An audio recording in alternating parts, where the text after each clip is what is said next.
حي على الفلاح.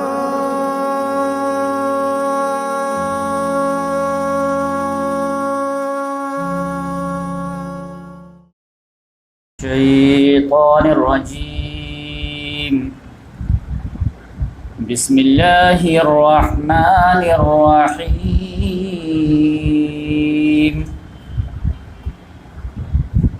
اليوم أكملت لكم دينكم وأتممت عليكم نعمتي ورضيت لكم الإسلام دينا.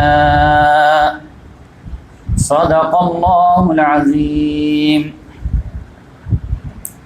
محترم سامعین کرام اور محترم ناظرین، ابھی آپ لوگوں کے سامنے میں سورۃ المائدہ کی آیت نمبر 3 کا ایک بیچ کا حصہ کا جو ہے ایک ٹکڑے کی تلاوت کیا. یہ آیت کا ٹکڑا جو ہے ہمارے آج کی گفتگو سے بہت زیادہ متعلق ہے، اس لحاظ سے میں اس کی تلاوت کیا ہوں. سیرت النبی کے جس مقام پر ہم لوگ پہنچے ہوئے ہیں کہ تبوک سے واپسی ہو چکی ہے، اور سورہ توبہ کی جو ہے ابتدائی 6 آیات جو ہے جو بہت ہی مشکل آیات ہیں، میسج کے لحاظ سے بھی، عمل کے لحاظ سے بھی، تو اس کے تعلق سے پچھلے ہفتے میں آپ کو بتا چکا ہوں.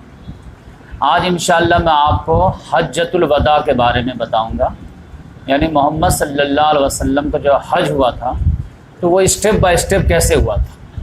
تو اس سے 2 فائدہ ہوگا کہ محمد صلی اللہ علیہ وسلم کا حج کے بارے میں سنیں گے تو آپ کو دل میں ایک سرور محسوس ہوگا، اور حج کے بھی پرفارمنس آپ کو پتہ چل جائیں گے. تو محمد صلی اللہ علیہ وسلم کے حج کے تعلق سے میں کچھ بنیادی باتیں عرض کر چکا ہوں کہ محمد صلی اللہ علیہ وسلم حج کتنے کیے تھے لائف میں، عمرہ کتنے کیے تھے. تو اس کے بارے میں آپ سمجھ لیجئے کہ محمد صلی اللہ علیہ وسلم بچپن سے مکہ ہی میں رہے، اور مکہ میں کسی نہ کسی فارم میں حج جو ہے ہوتا ہی تھا. تو اب 40 سال کی عمر میں جو ہے محمد صلی اللہ علیہ وسلم حج کیے یا نہیں کیے، تو اس کے بارے میں آپ اسکپ کر دیجیے. پھر نبی بننے کے بعد 13 سال مکے میں رہے، اس میں بھی حج کے جو ہے ایام آتے تھے، لیکن ان تمام ایام میں کنٹرول جو تھا وہ کفار کا تھا، مشرکین کا تھا، اب وہ اپنے اسٹائل سے کرتے تھے. اب یقینی بات ہے کہ اس میں محمد صلی اللہ علیہ وسلم بھی شامل ہو کر کے اپنے انداز میں کرتے رہے ہوں گے، لیکن یقینی بات ہے کہ اس کو رپورٹ نہیں کیا گیا، وہ نمونہ نہیں بنتا ہے. محمد صلی اللہ علیہ وسلم کا جو اصل ہے کہ غلبہ پانے کے بعد جو محمد صلی اللہ علیہ وسلم نے حج کے مناسک کو خود سے جو ہے ترتیب دیے، وہ اصل اہمیت ہے. تو اس میں آپ سمجھ جائیے کہ محمد صلی اللہ علیہ وسلم کو جو حج بنتا ہے ہجرت کے بعد، تو 8 سال تک تو بالکل کوئی گنجائش ہی نہیں تھی، ہجرت سے لے کر کے اور سمجھیے فتح مکہ تک. تو اس لحاظ سے آپ یہ سمجھ لیجئے کہ محمد صلی اللہ علیہ وسلم کے لائف میں حج جو ایکچوئل میں حج جس کو کہا جا سکے وہ ایک ہی ہے، وہ حجۃ الوداع ہے. اب وداع اس لیے کہا جاتا ہے کہ اس کے بعد الوداع ہو گئے، محمد صلی اللہ علیہ وسلم دنیا سے چلے گئے، تو الوداعی حج ہو گئی. اور عمرہ جو ہے یہ سمجھیے کہ ایک لحاظ سے دیکھیں گے تو 4 عمرہ ہیں، اور ایک لحاظ سے دیکھیں گے تو 3 عمرہ ہیں، اور ایک لحاظ سے دیکھیں گے تو ایک ہی عمرہ ہے. ڈاکٹر اسرار صاحب بار بار بولتے تھے کہ محمد صلی اللہ علیہ وسلم ایک حج کی ایک عمرہ تھی، جبکہ جنگ جو 19 کے قریب. تو لوگ بخاری لا کے پٹک دیتے ہیں کہ دیکھو بخاری میں تو 4 عمرے کی بات ہے، اتنے بڑے اسکالر کو یہ بات نہیں معلوم. تو ان کے کہنے کا اپنا ایک اسٹائل تھا. آپ کو میں بتاتا ہوں کہ 4 کس طرح بنتے ہیں. ایک تو آپ جانتے ہیں کہ صلح حدیبیہ کے لیے جو محمد صلی اللہ علیہ وسلم کے خواب دیکھے تھے، تو کفار مکہ نے جو ہے حدیبیہ کے مقام پر روک دیا، آگے نہیں جانے دیا، کہا کہ ہم مر جائیں گے نہیں دیں گے. اس کی وجہ سے صلح ہو گئے. تو محمد صلی اللہ علیہ وسلم نے اپنے جانور کو حدیبیہ کے مقام ہی پہ قربان کر دیا، اور پھر جو ہے مکہ نہیں جا سکے، اور ٹی ہو گیا کہ آگے سال آ کر کے آپ عمرہ کر سکتے ہیں. تو اب کچھ لوگ اس کو بھی جوڑ لیتے ہیں کہ نیت سے تو نکلے تھے، بالکل قریب تو پہنچ ہی گئے تھے، تو لہٰذا یہ بھی ایک عمرہ ہوا، جبکہ نہ اس میں طواف ہوا نہ صحیح ہوا، تو پھر عمرہ کیسے ہوا. تو جو جوڑتے ہیں تو ان کا 4 ہو جاتا ہے، اور جو نہیں جوڑتے ہیں تو ان کا 3 رہتا. 3 کیسے؟ اسی معاہدے کے تحت تھا کہ نیکسٹ ایئر آپ آئیں گے اور عمرۃ القضاء کر لیں گے آپ. تو وہ محمد صلی اللہ علیہ وسلم ذی قعدہ کے مہینے میں نیکسٹ ایئر گئے، اور وہاں پر جو ہے عمرہ کیے، 3 دن تک مکے میں رہے، پھر آنے جانے میں جو ٹائم لگا.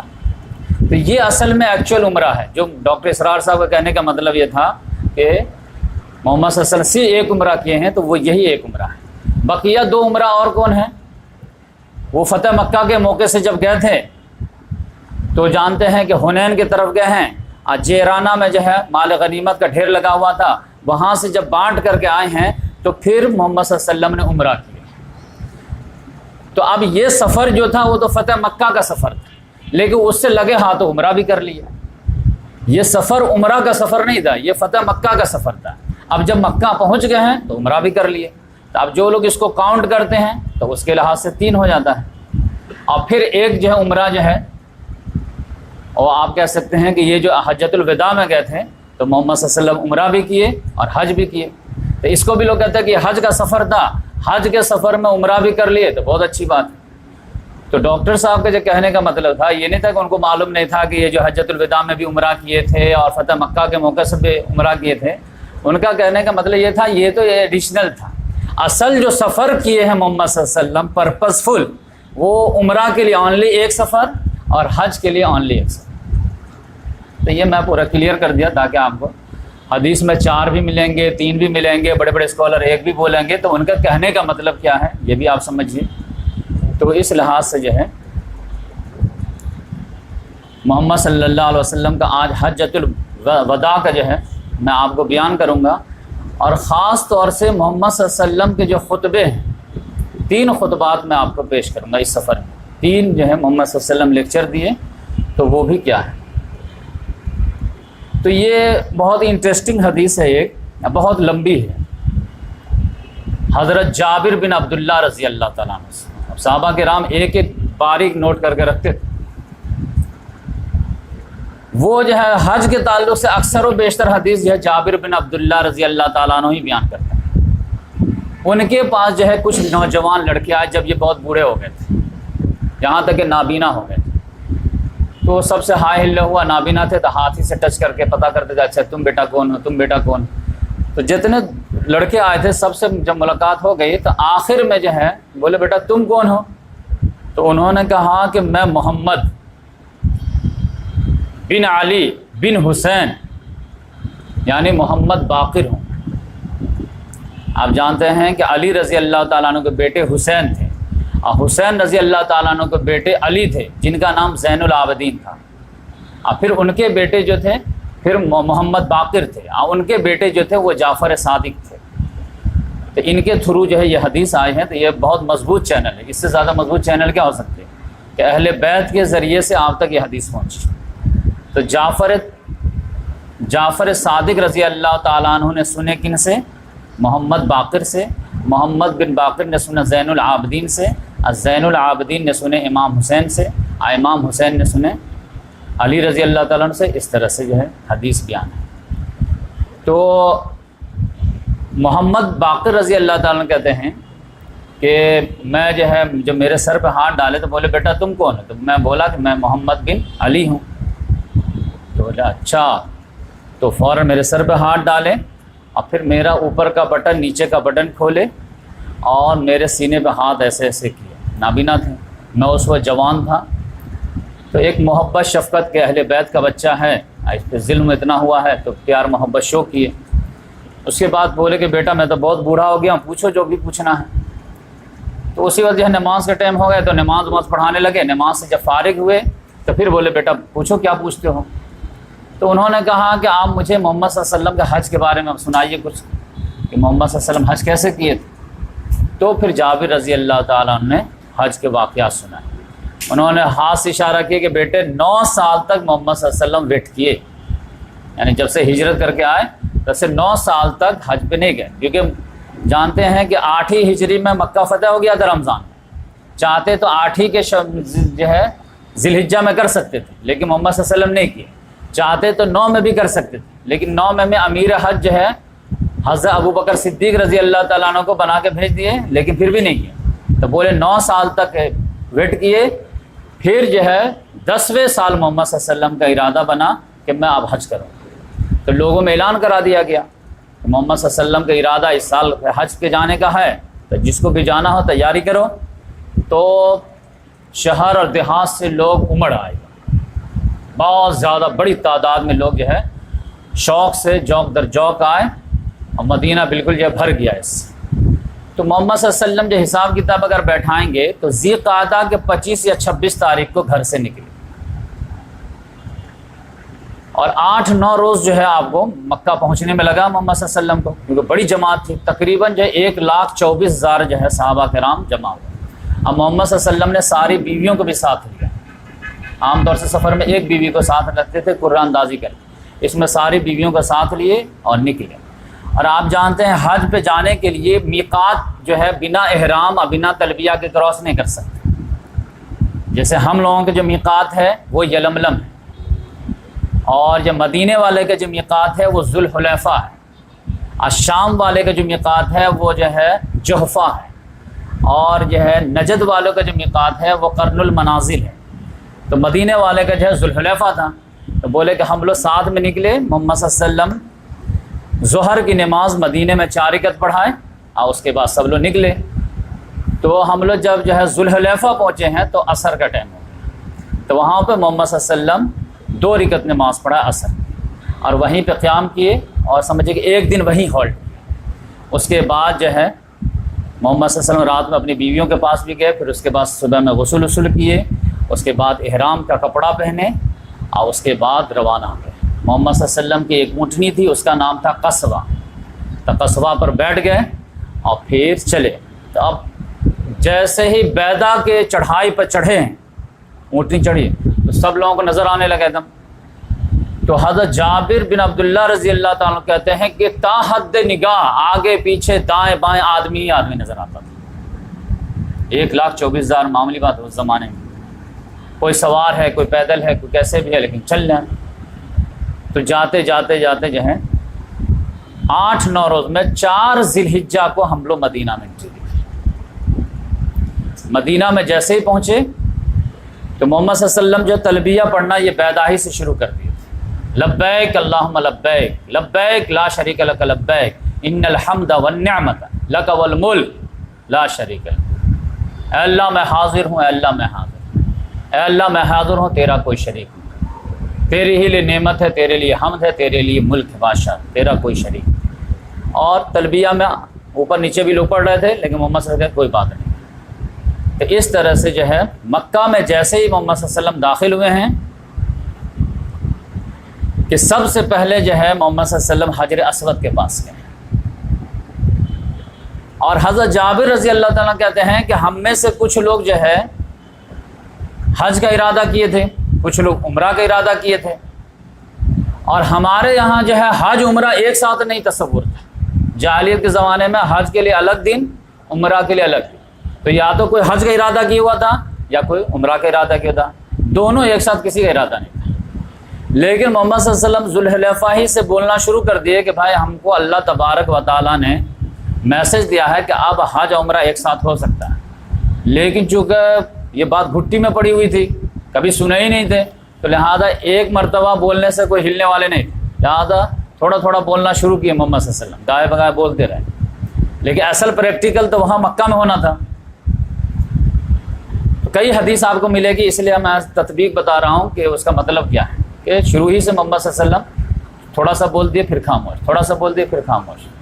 پھر جب مکہ پہنچے ہیں تو حجر اسود کا جو ہے بوسہ دیے، اور اس کے بعد وہاں سے جو ہے طواف شروع کیے، تو 7 چکر لگائے ہیں، 7 چکر میں 3 چکر میں رمل کیے، یعنی تیز تیز مطلب پٹک پٹک کے قدم چلنا اور تھوڑا بولڈ انداز میں چلنا، فوجی اسٹائل، اور 4 چکر جو تھا وہ نارمل تھا، پھر 3 4 7 چکر، تو اس طرح طواف مکمل ہو گیا۔ اب جو ہے حجر اسود کے استلام سے شروع ہوا اور حجر اسود پہ آ کر کے فنش ہوا، تو 8 مرتبہ استلام ہو گیا۔ پھر جب طواف مکمل ہو گیا، خانہ کعبہ کے گرد 7 چکر لگانے کو طواف بولتے ہیں۔ جب طواف مکمل ہو گیا تو محمد صلی اللہ علیہ وسلم مقام ابراہیم کے پاس آئے۔ اب مقام ابراہیم کے پاس جیسے ہی پہنچ رہے تھے تو زبان پر ایک الفاظ تھے، وَاتَّخِذُوا مِن مَقَامِ إِبْرَاهِيمَ مُصَلًّى، ابراہیم کے کھڑے ہونے کی جگہ کو مصلی بنائی۔ تو محمد صلی اللہ علیہ وسلم نے خانہ کعبہ کو اور مقام ابراہیم جو سونے کی جالی ہے جس میں پتھر ہے تو اس کو رکھ دیا گیا ہے، تو اس کو خانہ کعبہ اور اپنے بیچ میں رکھا ہے، جیسے ایسے رکھ دیا خانہ کعبہ ہے، اور یہاں پا کر کے نماز پڑھے، تو 2 رکعت نماز پڑھے۔ یہ محمد بن باقر کہتے ہیں کہ میرے والد جو تھے وہ شاید مجھے بتاتے تھے کہ محمد صلی اللہ علیہ وسلم نے 2 رکعت جو نماز پڑھے تو پہلے میں قل یا ایھا الکافرون پڑھے اور دوسرے میں قل ھو اللہ پڑھے، تو اس طرح 2 رکعت مکمل ہو گئے۔ پھر محمد صلی اللہ علیہ وسلم حجر اسود کے پاس آئے، پھر اس کا استلام کیے، تو 9 مرتبہ ہو گیا۔ پھر باب الصفا سے جو ہے محمد صلی اللہ علیہ وسلم نکلے اور صفا پہاڑی پر چڑھنا شروع کر دیا۔ صفا پہاڑی پر جیسے چڑھ رہے تھے تو وہاں پر بھی زبان پر ایک آیت تھی، ان الصفا والمروہ من شعائر اللہ، بے شک صفا مروہ اللہ کے شعائر میں سے۔ اب اس لیے کیوں پڑھے کہ اب یہ صفا مروہ میں سے صحیح قصے میں اسٹارٹ کرو، تو محمد صلی اللہ علیہ وسلم نے خود ہی دل سے کہا کہ اب دو ما یبدأ اللہ، میں اسی سے شروع کرتا ہوں جس سے اللہ نے شروع کیا۔ اللہ تعالیٰ نے کس سے شروع کیا ہے؟ ان الصفا والمروہ، تو صفا سے، تو صفا سے شروع کیا۔ تو محمد صلی اللہ علیہ وسلم صفا پہ چڑھ گئے، وہاں پر محمد صلی اللہ علیہ وسلم نے دعا پڑھی۔ دعا پڑھنے سے پہلے جو اللہ تعالیٰ کی تکبیر بھی بیان کی، لا الہ الا اللہ وحدہ لا شریک لہ لہ الملک ولہ الحمد وہو علی کل شیء قدیر، لا الہ الا اللہ وحدہ انجز وعدہ ونصر عبدہ وہزم الاحزاب وحدہ، کہ اللہ کے علاوہ کوئی الہ نہیں ہے اور وہ تنہا ہے، اس کا کوئی شریک نہیں ہے، اسی کی بادشاہت ہے، اسی کے لیے تمام تعریفیں ہیں، وہ ہر چیز پر قادر ہے، اور اللہ کے علاوہ کوئی الہ نہیں، اور اسی نے جو ہے اپنا وعدہ پورا کیا، اور اس نے اپنے بندے کی مدد کی، اور تمام فوجوں کے مقابلے میں وہ تنہا کافی ہو گیا۔ اس کے بعد محمد صلی اللہ علیہ وسلم دعائیں وغیرہ بھی مانگے، پھر قبلہ رخ کھڑے ہو کر کے یہ سارے کام کیے، پھر وہاں سے نیچے اترے۔ اب کہاں جانے کے لیے؟ مروہ جانے کے لیے۔ تو وادی میں جب پہنچے 2 پہاڑی کے بیچ میں تو تیز تیز چلنے لگے، کیونکہ یہ سنت ہے، حضرت حاجر علیہ السلام جو ہے وہ بھی دوڑی، تو وہاں پہ تیز دوڑے۔ پھر جب مروہ پہ چڑھنے لگے تو پھر نارمل انداز کریں، اور پھر مروہ پہ بھی چڑھ کر کے یہی ایکٹیویٹیز کیے جو صفا پہ کیے تھے۔ تو صفا مروہ پہ معاملہ ہو گیا۔ صفا مروہ پہ معاملہ ہونے کے بعد اب یہ حج تمتع والا جو ہے اب پریکٹیکل ہونا تھا۔ محمد صلی اللہ علیہ وسلم نے فرمایا کہ دیکھو اللہ تبارک و تعالیٰ نے مجھے وحی کی ہے، اور اگر مجھے معلوم ہو رہتا تو میں جو ہے اس سے پہلے انتظام کرتا کہ میں جو ہے ہدی کا جانور میں مدینہ سے لے کر کے آیا، تو لہٰذا میں تو احرام نہیں کھول سکتا، احرام کے کنڈیشن سے باہر نہیں آ سکتا۔ تم میں سے جو لوگ بھی قربانی کا جانور ساتھ نہیں لائے ہیں تو وہ لوگ احرام کھول لیں، اور ابھی آج 4 تاریخ ہے، 5 دن فری سے رہیں، جب پھر 8 تاریخ آئیں گے تو اس کے بعد پھر احرام باندھ لیں گے، تو اس کو تم لوگ عمرہ بنا لو، اور اس کے بعد جو ہے 8 تاریخ سے حج بنا لیں گے، اور تم لوگ احرام کی پابندی سے آزاد ہو جاؤ۔ 4 دن تمہارے پاس ٹائم ہے، اپنے گھر پہ جاؤ، بیویوں کے پاس جاؤ، جو دل میں آتا ہے جائز کام کرو، کوئی مسئلہ نہیں۔ لیکن صحابہ کرام اس کے لیے تیار ہی نہیں ہوئے، کیونکہ یہ بات تو عقل میں آتی ہی نہیں تھی۔ پھر مسئلہ یہ تھا کہ پریکٹیکل محمد صلی اللہ علیہ وسلم کر نہیں رہے تھے۔ ابو بکر بھی جو ہے ہدی کا جانور لائے تھے، عمر فاروق بھی لائے تھے، طلحہ بھی لائے تھے، زبیر بھی لائے تھے، ٹاپ موسٹ صحابی تو ادھر تھے۔ اب محمد منہ سے کہہ رہے ہیں کہ تم لوگ کم سے کم کھول لو احرام، میں تو نہیں کھول سکتا، میں مجبور ہوں۔ اب یہ پریکٹیکل میں ہو نہیں رہا تو کوئی ہل ہی نہیں رہا۔ اب یہ بھی مسئلہ سمجھ لیجیے کہ یہ ہدی کا جانور لانا جو کیا ہے، یہ قرآن میں سورہ حدیبیہ، یہ صلح حدیبیہ جب ہوئی تھی نا تو اسی وقت ایک آیت نازل ہوئی تھی کہ جو آدمی ہدی کا جانور لے کر کے اپنے گھر سے چلے گا تو اس میں ایک آیت اللہ تعالیٰ نے آرڈر دیا تھا، وَلَا تَحْلُقُوا رُؤُوسَكُمْ حَتَّى يَبْلُغَ الْهَدْيُ مَحِلَّهُ، کہ تم لوگ اپنے سر کا حلق نہیں کرا سکتے جب تک ہدی کا جانور اپنی جگہ نہ پہنچ جائے۔ تب بولے میں ہدی کا جانور لے کے چلا ہوں، تو اب جب تک اس کو اپنی جگہ پہ نہ پہنچا دوں یوم النحر کو، تب تک میں تو نہیں کر سکتا ہوں۔ تو میں تو جو ہے اس کے قانون کے تحت، اس آیت کے تحت باؤنڈ ہوں۔ تم لوگ تو نہیں لائے ہو نا ہدی کا جانور، تو تم لوگ کر لو ایسا۔ تو کوئی آدمی ہل نہیں رہا تھا، ایون کہ محمد صلی اللہ علیہ وسلم غصے سے آ گئے حضرت عائشہ رضی اللہ تعالیٰ عنہ کے بعد۔ اب بولے کہ لوگوں کو کیا ہو گیا ہے کہ میں ایک بات کہہ رہا ہوں بات سن ہی نہیں رہے۔ انہوں نے کہا کیا؟ انہوں نے تو ڈائریکٹ بد دعا دی، یا رسول اللہ جو آپ کی بات نہ کرے جہنم میں جائے. دیکھو میں کہہ رہا ہوں کہ اللہ تعالیٰ نے میرے پہ وحی نازل کی ہے کہ اب جو ہے عمرہ کر سکتے ہیں. جو لوگ حج کے لیے قربانی نہیں لائے ہیں تو وہ آرام سے کر سکتے ہیں, لیکن کوئی ماننے کے لیے تیار نہیں ہے. پھر محمد صلی اللہ علیہ وسلم پھر دوبارہ سمجھائے, تب سب لوگ سمجھے, کیونکہ تھوڑا سا سختی کی. ایون کہ آپ دیکھیے علی رضی اللہ تعالیٰ عنہ جو تھے وہ یمن گئے ہوئے تھے محمد صلی اللہ علیہ وسلم کے لیے قربانی کا جانور لانے کے لیے. وہ جب قربانی کا جانور لے کر کے آئے تو اپنی بیوی فاطمہ کو دیکھے کہ ماں جو ہے ڈریسنگ میں ہے, مطلب رنگین کپڑا پہنے ہوئے ہیں, خوشبو لگائے ہوئے ہیں, تو غصہ آ گیا کہ تم یہ کیا احرام کی حالت میں یہ کیا. انہوں نے کہا میرے والد نے مجھے اس کی اجازت دی. اب ان کو یقین ہی نہیں ہوا ایسا کیسے ہو سکتا ہے. وہ بولے کہ میں گیا محمد صلی اللہ علیہ وسلم کے پاس, کیا ایسا کیسے, ایک تو جو ہے غلط کام کی احرام میں یہ بناؤ سنگار کی ہے, اور دوسرا جو ہے میں پوچھا ہوں تو آپ کا نام لگا دی ہے.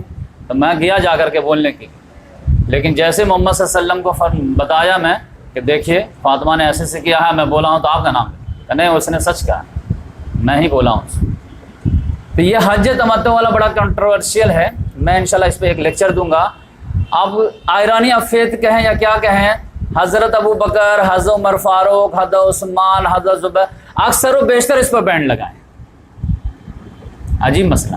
آج کے دور میں یہ اجماع ہوا, نہیں تو یہ پولیٹیکل اسلام میں ہمیشہ کنٹروورشل تھا. جو بھی حکومت میں آتا تھا وہ بینڈ لگاتا تھا. اب کیوں لگاتا تھا وہ الگ ایک سیپریٹ لیکچر ہے, اور پورا میں بتاؤں گا انشاءاللہ. ابھی یہاں پہ اسکپ کر. تو محمد صلی اللہ علیہ وسلم نے علی رضی اللہ تعالیٰ عنہ سے پوچھے کہ تم نے کیا نیت کی. تو انہوں نے کہا میں نے تو کہا کہ اللہم احل ما احل رسول, میں وہی نیت کرتا ہوں جو تیرے رسول نے نیت کی. تو بولے میں تو نیت کیا ہوں جو ہے ہدی کے جانور کے ساتھ. تو بولے کہ تم بھی اب احرام نہیں کھول سکتے, تم بھی میرے طرح رہو. بقیہ لوگ جو ہے احرام سے باہر آ گئے, اور پھر محمد صلی اللہ علیہ وسلم نے جو ہے دعا دیے اللہم ارحم المحلقین. تو صحابہ نے کہا والمقصرین یا رسول اللہ, یعنی دونوں بول ملائیے, اللہم ارحم المحلقین والمقصرین, اللہ تعالیٰ حلق کرانے والوں کو بھی, بال کٹنگ کرانے والوں کو بھی, جو دونوں پہ رحم کر. محمد صلی اللہ علیہ وسلم نہیں, پھر بولے اللہم ارحم المحلقین. پھر صحابہ نے کہا مقصرین یا رسول اللہ, پھر نہیں بولے اللہم ارحم المحلقین.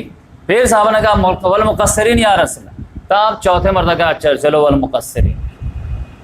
تو یہ آپ محمد صلی اللہ علیہ وسلم ہم سمجھ سکتے ہیں کہ مراد کیا تھے کہ لوگ جو ہے حلق کرائیں, لیکن چوتھے مرتبہ بول کر کے کم سے کم جو ہے آج کے دور میں جو آفس وغیرہ میں کام کرتے ہیں ان کی جان بچ گئی, ورنہ عمرہ کر کے ٹکلا ہو کے آتے تو آفس والے لیتے ہی نہیں.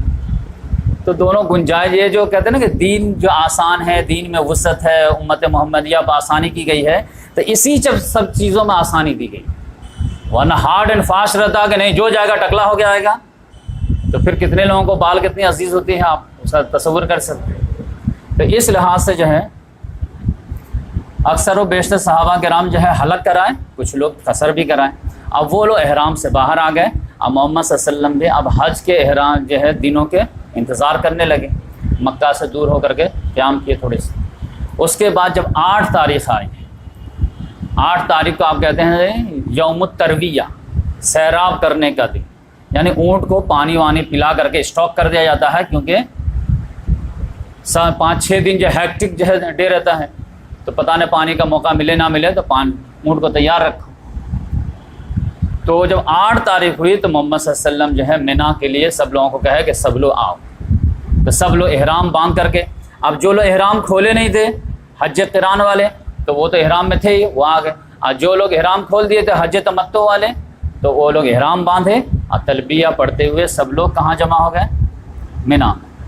مینا میں سب لوگ سمجھے کہ 11-12 بجے کے دن تک جو ہے سب لوگ جمع ہو گئے. وہاں پر 5 نمازیں پڑھیں, ظہر, عصر, مغرب, عشاء اور 9 کی فجر. 5 نمازیں پڑھنے کے بعد جب ریلیکس ہوئے, سورج نکل گیا, تو محمد صلی اللہ علیہ وسلم نے آرڈر دیے کہ عرفات میں جا کر کے بالوں کا بنا ہوا ایک خیمہ ہے, تو خیمہ کو وہاں پر مسجد نمرہ کے پاس جو ہے نمرہ وادی ہے, وہاں پہ جا کر کے نصب کر دو, مجھے وہاں تک جانا ہے. تو جو خادم لوگ تھے وہ جہاں کر کے وہاں پہ ڈیرا بنا دیے. محمد صلی اللہ علیہ وسلم یہاں سے چلے تو سب صحابہ کرام چلے. یہ سمجھیے کہ مینا سے لے کر کے مزدلفہ جو ہے 8 کلومیٹر ہے, اور پھر 4 کلومیٹر کا خود مزدلفہ ہے. اب پھر جو ہے 8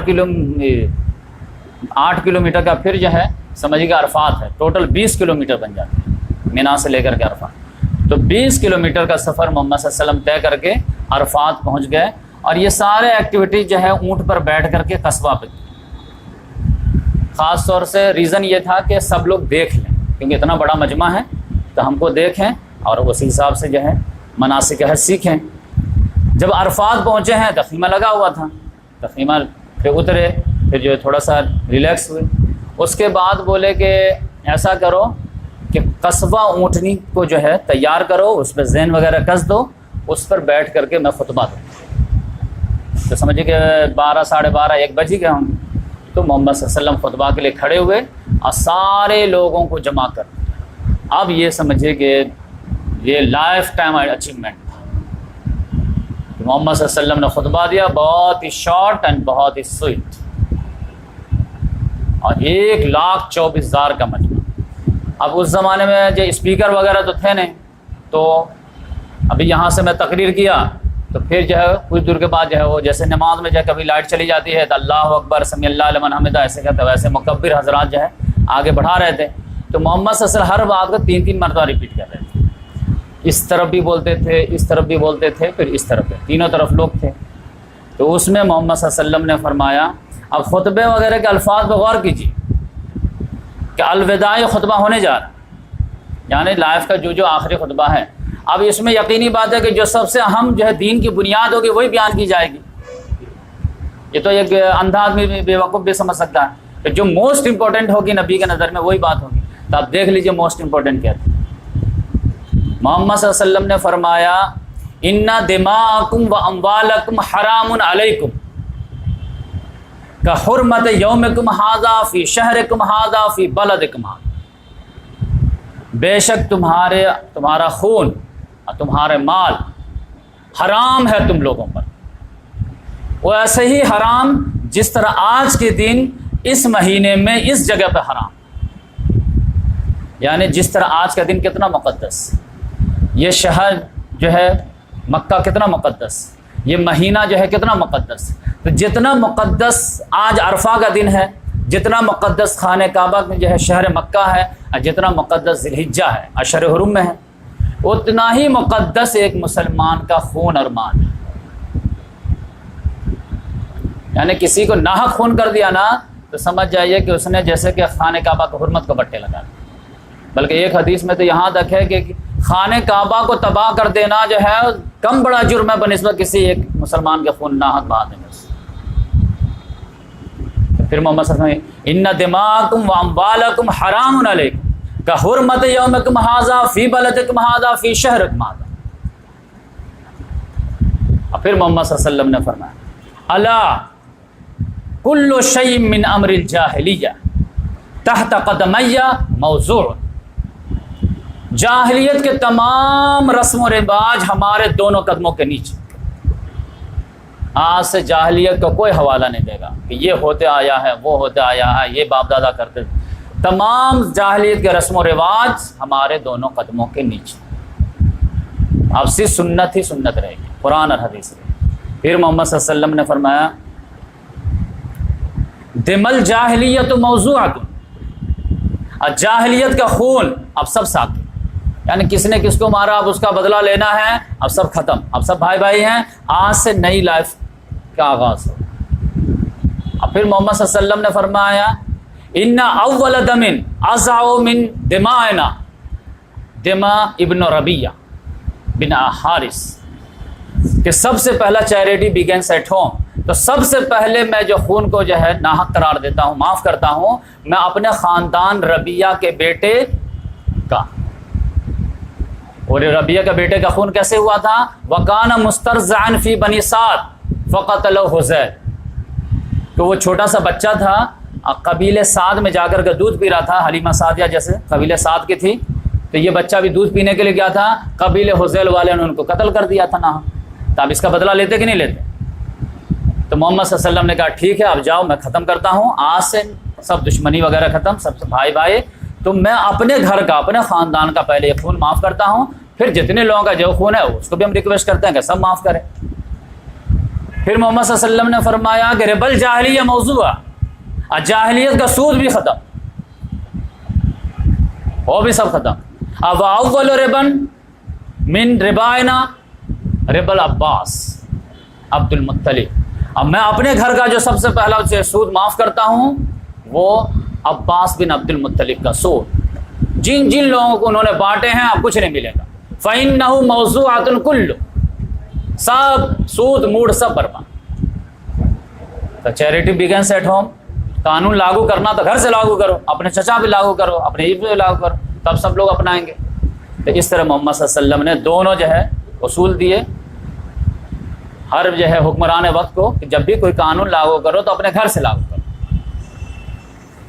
پھر اس کے بعد محمد صلی اللہ علیہ وسلم نے فرمایا فَاتَّقُوا اللَّهَ فِي النِّسَاءِ، عورتوں کے بارے میں جو ہے تم لوگ اللہ کا تقوی اختیار کرو، یعنی بیویوں کے بارے میں۔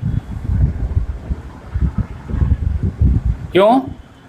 فَإِنَّكُمْ أَخَذْتُمُوهُنَّ بِأَمَانِ اللَّهِ وَحَلَّلْتُمْ فُرُوجَهُنَّ بِكَلِمَةِ اللَّهِ، کہ تم لوگوں نے اس کو جو ہے اللہ کے امان کی وجہ سے اپنایا ہے اور اس کی شرمگاہ کو اللہ کے اجازت سے جو ہے حلال کیا ہے، لہذا وہ صنف نازک ہے، تمہارے یہاں کمزور رہے گی تو اس کے ساتھ تم جو زیادتی نہ کرنا۔ تم طاقتور ہو بیوی کے مقابلے میں تو خدا تم سے زیادہ طاقتور ہے تمہارے مقابلے میں۔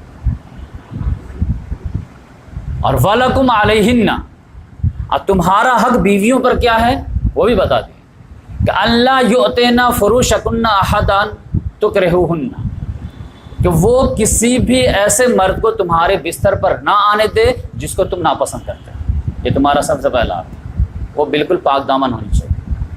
فَإِنْ فَعَلْنَا ذَلِكَ، لیکن اگر وہ ایسا کرے کسی کو بلا لے تو فَضْرِبُوهُنَّ، تو تم اس کو مار سکتے، لیکن فَضْرِبُوهُنَّ ضَرْبًا غَيْرَ مُبَرِّحٍ، ایسی مار سکتے ہو جو کوئی داغ نہ چھوڑے، ایسا نہیں کہ ہاتھ پاؤں توڑ کے رکھ، لائٹلی مار۔ عزت دار کے لیے ایک تماچا ہی بہت، وہ بھی جو ہے تماچے میں بھی کہا گیا ہے کہ کوئی بھی مارنے کا ارادہ کرے تو جو ہے چہرہ پہ نہ مارے۔ تو پھر محمد صلی اللہ علیہ وسلم نے یہ بھی فرمایا کہ وَلَهُنَّ عَلَيْكُمْ، اور ان کا بھی تمہارے اوپر حق ہے، وہ کیا ہے؟ رزقهن وکسوتهن بالمعروف، معروف طریقے سے کھانا کپڑا بالمعروف۔ آج کے دور میں جو ہے موبائل وغیرہ بھی ریچارج وغیرہ بھی کرانا پڑے گا معروف طریقے سے، وہ تو بیسک میں سے آ گیا تو ان کو آپ کو دینا پڑے گا۔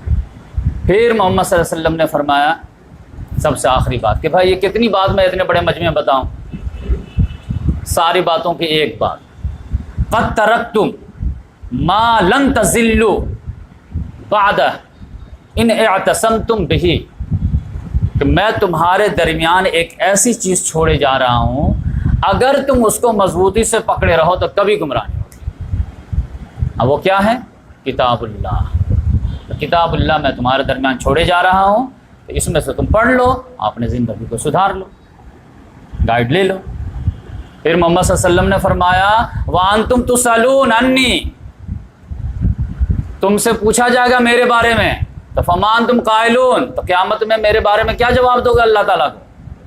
تو سارے لوگوں نے کہا ہم کہیں گے قد بلغت وأدیت ونصحت، یعنی قد بلغت الرسالۃ وأدیت الامانۃ ونصحت الامۃ، کہ ہم کہیں گے اللہ تعالیٰ سے کہ یقیناً محمد صلی اللہ علیہ وسلم نے رسالت کا حق ادا کر دیا تھا، یعنی رسالت کے ایک ایک بات ہم تک پہنچا دی، امانت کا حق ادا کر دیا تھا اور خیر خواہی کا بھی حق ادا کر دیا، ایک ایک بات سکھا دی۔ تو اس طرح سے جو ہے محمد صلی اللہ علیہ وسلم خطبہ دیے۔ تو پھر محمد صلی اللہ علیہ وسلم نے جو ہے شہادت کی انگلی ایسے لیے، آسمان کی طرف اٹھائے اور پھر ایسے نیچے پبلک پہ گرائے، اللہم اشہد اللہم اشہد اللہم اشہد، اے اللہ تو بھی گواہ ہے، یہ مان رہے کہ میں نے پہنچا دیا، یہ مان رہے ہیں کہ تو نے میں نے پہنچا دیا، یہ مان رہا ہے کہ یعنی دنیا ہی میں گواہی میں لے۔ تو اس طرح یہ خطبہ مکمل ہوا۔ پھر محمد صلی اللہ علیہ وسلم جہاں پہ ٹھہرے تھے وہاں پہ چلے گئے اور پھر جو ہے اپنی اونٹنی کو جو ہے پہاڑ کی اونچائی پہ بیٹھا دیے اور قبلہ رخ ہو گئے۔ اب پھر قبلہ رخ ہونے کے بعد جو ہے اس کے بعد جو ہے بلال رضی اللہ تعالیٰ عنہ کو بولے کہ اذان دو، خطبہ کے بعد اذان دیے تو ظہر کی نماز 2 رکعت پڑھائے، پھر جو ہے بولے تکبیر پھر بولو، اور تکبیر پھر بولے، پھر عصر کی نماز 2 رکعت پڑھائے، یہ حج کا پروٹوکول ہے قصر نماز، چاہے مکے کا بھی رہنے والا ہو تو وہ 2 ہی رکعت میں پڑھے گا، یہ خصوصیت ہے حج کی۔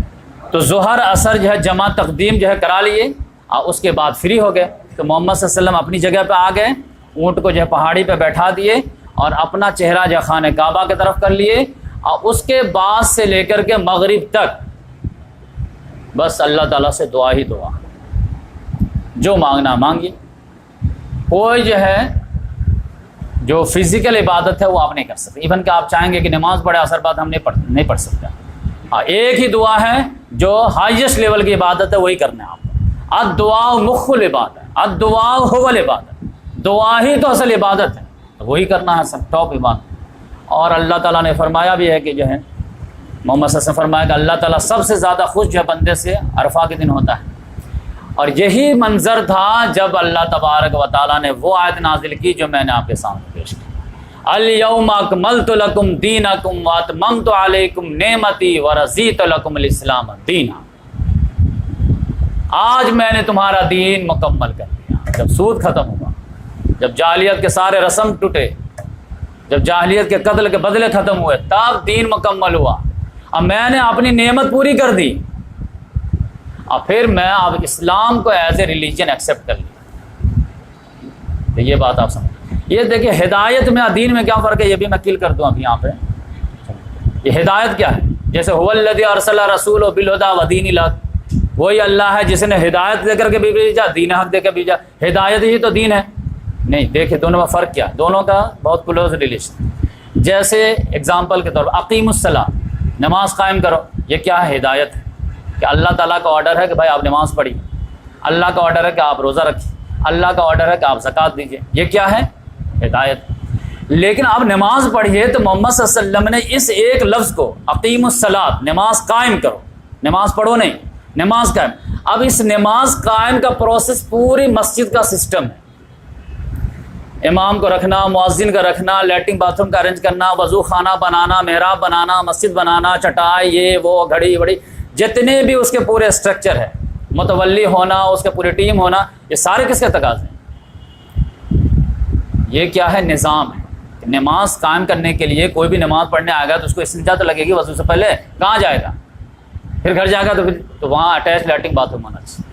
نماز پڑھنے آئے گا وضو کرنے کہاں جائے گا؟ تو وضو خانہ وہاں پہ ہونی چاہیے۔ نماز پڑھے گا تو کہاں پہ کرے گا؟ تو چٹائی ہونی چاہیے۔ تو نماز پڑھانے کے لیے کوئی ایک تو ہونا چاہیے، تو ایک امام ہونا چاہیے، ایک مؤذن ہونا چاہیے۔ جو بھی پورے نظام کا سسٹم ہے وہ کس وجہ سے؟ اقیم الصلاۃ ہی کے تقاضے کو پورا کرنے کے لیے۔ تو یہ اقیم الصلاۃ ایک ہدایت تھی، اقیم الصلاۃ کے بیس پہ پورا نظام کھڑا ہو گیا۔ آتوا الزکوٰۃ، زکوٰۃ ادا کرو، لیکن پھر زکوٰۃ کا پورا نظام ہے، کس کو دینا ہے، کس کو نہیں دینا ہے، کب دینا ہے، پھل میں کتنا دینا ہے، کیش میں کتنا دینا ہے، سونا میں کتنا دینا ہے، کس کو نہیں دینا ہے، 8 کو دینا ہے، 8 میں سے ریشیو پروپورشن کیا ہوگا، یہ سارا نظام ہے کہ نہیں؟ تو یہ نظام ایک ہدایت کے اوپر جو اس کو جب آپ کھولیں گے، اس کو جب زمین پر اتاریں گے تو پھر ایک نظام طے ہوگا۔ تو محمد صلی اللہ علیہ وسلم دونوں کر کے گئے کہ نہیں؟ یہ تو نہیں تھا کہ اقیم الصلاۃ، لو میں نے اقیم الصلاۃ، چلا میں، آتوا الزکوٰۃ، لو میں چلا۔ کہ اقیم الصلاۃ کے اوپر پورا نظام ڈیٹیل میں دے کر کے گیا کہ نہیں پریکٹیکل؟ تو اس کو بولتے ہیں دین حق۔ نکاح کرو، اب نکاح کیسے کرو، کس سے کرو، کس سے نہیں کرو، کس سے کیسے کرو، یہ سب ہے نا، یہ پورا نظام کہلائے۔ تو الیوم اکملت لکم دینکم، آج میں نے پورا دین مکمل کر دیا، پورا نظام۔ واتممت علیکم نعمتی، جو بیسک ہدایت ہے وہ بھی پوری نعمت میں دے دیا آپ کو۔ اور رضیت لکم الاسلام دینا، اور اب ایز اے ریلیجن اسلام کو میں نے ایکسیپٹ کر لیا ہے کہ اسلام کے راستے سے جو آئے گا وہ ایکسیپٹیبل ہوگا ہمارے یہاں، باقی کسی بھی راستے سے کتنی بھی قربانی دے گا ریجیکٹ ہو جائے گا میرے یہاں۔ اسی لیے کہا دیا اللہ نے ان الدین عند اللہ الاسلام، اللہ کے نزدیک ایکسیپٹیبل دین اونلی اینڈ اونلی اسلام ہے، باقی کسی راستے سے تم پیشانے رگڑ کے آ جاؤ گے پھر بھی ہم نہیں مانیں۔ چچا ابو طالب جب جہنم سے نہیں بچ پائے تو آپ کون بچ پائے؟ کیوں؟ اسلام کے راستے سے نہیں آئے، ورنہ ان سے زیادہ جو نیک سیرت تو کوئی نہیں نظر آتا۔ تو اس لحاظ سے جو ہے میں سوچا کہ لگے ہاتھ یہ بھی کریں۔ اس کے بعد محمد صلی اللہ علیہ وسلم مغرب تک بیٹھے رہے، جب شام کی جو ہے زردی جو ہے وہ زائل ہو گئے، سورج کا ٹکیا بھی جو ہے گم، تب جو ہے محمد صلی اللہ علیہ وسلم وہاں پہ جو ہے عرفات میں نماز نہیں پڑھے مغرب، اور اونٹ پہ سوار ہوئے، اور پیچھے جو ہے اسامہ بن زید رضی اللہ تعالیٰ عنہ کو بیٹھائے، اور پھر وہاں سے چلے اور چل کر کے مزدلفہ آئے، مزدلفہ میں قیام کیے، تو پھر وہاں پہ محمد صلی اللہ علیہ وسلم نے اذان اور 2 اقامت کے ساتھ مغرب اور عشاء کی نماز پڑھی۔ نماز پڑھنے کے بعد جو ہے پھر محمد صلی اللہ علیہ وسلم دن بھر کے تھکے ہوئے تھے تو آ کر کے سو گئے، اور فجر میں اٹھے، اور فجر میں اٹھ کر کے پھر اذان ہوئی، اقامت ہوئی، نماز پڑھائے۔ اب یہ مزدلفہ میں ہو رہا۔ قریش والے سوچ ہی نہیں رہتے کہ محمد صلی اللہ علیہ وسلم مشعر حرام کو کراس کریں گے، کیونکہ جاہلیت کے زمانے سے وہ لوگ جو ہے جب مینا سے نکلتے تھے تو مزدلفہ سے آگے نہیں جاتے تھے، عرفات نہیں جاتے تھے، کہتے تھے باہری لوگ تم لوگ جاؤ، ہم لوگ یہیں رہیں۔ تو محمد صلی اللہ علیہ وسلم لیکن عرفات تک گئے۔ اب بولے کہ حج تو نام ہی عرفہ کا، حج عرفہ نہیں آئے گا تو اس کا حج ہی نہیں ہوگا۔ تو رات جو ہے یہ مزدلفہ میں گزارے اوپن ایئر میں۔ اس کے بعد فجر کی نماز پڑھنے کے بعد فوراً جو ہے مشعر حرام کے پاس گئے جہاں پر ان کا خیمہ لگا ہوا تھا، اور پھر وہاں پر محمد صلی اللہ علیہ وسلم اللہ تعالیٰ کی تکبیر بیان کیے، تحلیل بیان کیے، تسبیح بیان کیے، اللہ تعالیٰ سے دعا وغیرہ کیے، لیکن سورج نکلنے سے پہلے وہاں سے چلنا شروع کر دیا، قصوہ اونٹنی لیے، اور اب کہاں جا رہے ہیں؟ مینا کی طرف۔ مینا میں جیسے تو پیچھے جو ہے اونٹ پہ جو بیٹھا ہے کس کو؟ فضل بن عباس رضی اللہ عنہ، جو کزن تھے محمد صلی اللہ علیہ وسلم۔ یہ گورے چٹے ایک دم نوجوان تھے، بخاری شریف کی حدیث سنا رہا ہوں۔ ایک عورت جو تھی وہ اونٹ پہ سوار جا رہی تھی، وہ جو ہے مسئلہ پوچھنے آگے محمد صلی اللہ علیہ وسلم سے، تو محمد صلی اللہ علیہ وسلم اس کو مسئلہ بتانے لگے، اب فضل بن عباس جو ان کو گھورنے لگے، تو محمد صلی اللہ علیہ وسلم کو تو پیچھے بھی نظر آتا تھا اسی آنکھ کے ذریعے سے۔ محمد صلی اللہ علیہ وسلم ہاتھ ایسے کہ ایسے گھما دیے، آپ منہ پہ ہاتھ رکھ دیے، تھوڑا ایسے کرو بھائی۔ پھر محمد صلی اللہ علیہ وسلم جب اس سے بات کرنے لگے پھر ان کو دیکھنے لگے، پھر ہاتھ لیے ایسے گھما دیے، پھر جو ہے ایسے پھر وہ دیکھنے لگے، جب تک جو ہے بات کرتے کرتے وادی محصر میں پہنچ گیا۔ تو یہ جو ہے میں کس لیے سنایا کہ یہ میں چھپا بھی سکتا تھا، لیکن میں چھپانا میری عادت نہیں ہے، لیکن میں ضروری سمجھا کہ بتاؤں کہ آپ دیکھیے مقام کون سا ہے، حج کے ایام ہے، ذی الحجہ کا مہینہ ہے، حج کا پرفارمنس ہو رہا ہے، محمد صلی اللہ علیہ وسلم کے بغل میں پیچھے بیٹھے ہوئے ہیں، اب پھر یہ حرکت ہو رہی ہے۔ یہ بات اس لحاظ سے کہ یہ جو لوگ سمجھتے ہیں کہ جس نے محمد صلی اللہ علیہ وسلم کو ایک مرتبہ دیکھا اس کو تقویٰ کی جو ہے چپ لگ گئی، تو یہ بات نہیں تھی۔ ہر آدمی کو محنت کرنی پڑتی تھی، اپنے آپ کو کنٹرول کرنا اتنا آسان، ایک دن کا گیم کچھ تھوڑے نا، جو عام طور سے ہمارے یہاں بچپن میں تو ہمارے ذہن میں یہی تھا کہ سارے صحابہ کرام لگ بھگ فرشتے تو تھے ہی، ان سے تو گناہ ہو ہی نہیں سکتا۔ ایسے ماحول بنا دیا گیا ہے کہ بھائی وہ لوگ معصوم عن الخطا، ان سے آپ دیکھ لیجئے، یہ تو بخاری مسلم شریف کی حدیث۔ یہ انسان تھے، نوجوان تھے، بولتے تھے سب سے گورے چٹے تھے، جب بہت ہی تو غلطی ہو گئی، کوئی مسئلہ نہیں۔ انسان جو ہے خطا نسیان کا پتلا ہے، اس سے جو ہے اب ایک جھلک دیکھنے سے یا گھورنے سے پوری ان کی زندگی کی نیکی تو داؤ پہ لگ جائے گی نا۔ اور پھر جو ہے اللہ تعالیٰ نے کہا کہ اگر کوئی صدق دل سے توبہ کر لے تو پھر ویسے ہو جاتا کہ گویا گناہ کیا ہی نہیں۔ لیکن یہ بات اللہ تعالیٰ نے کرا کے دکھا دیا کہ عقیدہ درست ہو جائے کہ بھائی معصوم جو ہوتے ہیں وہ سے انبیاء کرام ہوتے ہیں، ان کے دیکھنے والے نہیں ہوتے، بقیہ سب انسان خطا کا پتلا ہے۔ تو اس کے بعد محمد صلی اللہ علیہ وسلم جو ہے وادی کو جو لیے، جمرہ جو ہے کبرا جو تھا اس کی وادی لی، اب وہاں پر آ کر کے جو ہے پتھر جمع کر لیے تھے، چھوٹے چھوٹے کنکر، یہ سمجھے کہ چنا کے برابر، اور پھر اس کو جو ہے نشیب میں آ کر کے مارنا شروع کیے۔ 7 پتھر مارے اس کو، اور ہر پتھر کے ساتھ اللہ اکبر اللہ اکبر اللہ اکبر کر پتھر مارے۔ پھر اس کے بعد جو ہے آئے ہیں تو پھر ایک خطبہ دیے،